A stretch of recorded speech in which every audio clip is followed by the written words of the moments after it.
ଏଇ ସିଙ୍ଗାଲ ମାଛ ଗୋଟିଏ ମରିଯାଇଥିବାର 5 କିଲୋରୁ ବି ଅଧିକା ହେବ এই ମାଛଟି ବଡ଼ସିର ଗାଁ ମଟର ପାଖ ଉଦ୍ଧାର ହୋଇଛି। ଆପଣମାନେ ଦେଖିପାରୁଥିବେ ମଟର ଖୋଲା ଯାଉଛି। ଏଇ କିଛି ଜଣ ଅଛନ୍ତି ଆଉ ବଡ଼ସିର ଗାଁରେ ପାଣି ନଦୀ ପାଣି ବଢ଼ିଥିବାରୁ ସେ ମଟର ଖୋଲି ନେବେ ବଡ଼ସିର ଗାଁ ଲୋକ, କିନ୍ତୁ ପାଣି ପୁରା ମଟର ପାଖରେ ଅଛି। ଆପଣମାନେ ଭିଜୁଆଲ୍ ମାଧ୍ୟମରେ ଦେଖିପାରୁଥିବେ ପୁରା ପାଖରେ, ବେଶୀ ଦୂର ନେଇ 3 ମିଟର ହେବ, ସେଥିପାଇଁ ମଟର ଖୋଲିକି ନେଇଛନ୍ତି। ଆପଣମାନେ ଏ ଭିଜୁଆଲ୍ ମାଧ୍ୟମରେ ଦେଖିପାରୁଥିବେ ଏହି ତେଲ ନଦୀ ବ୍ରିଜ,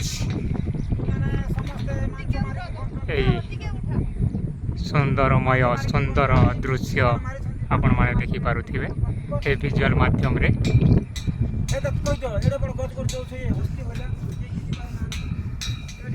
ଆଉ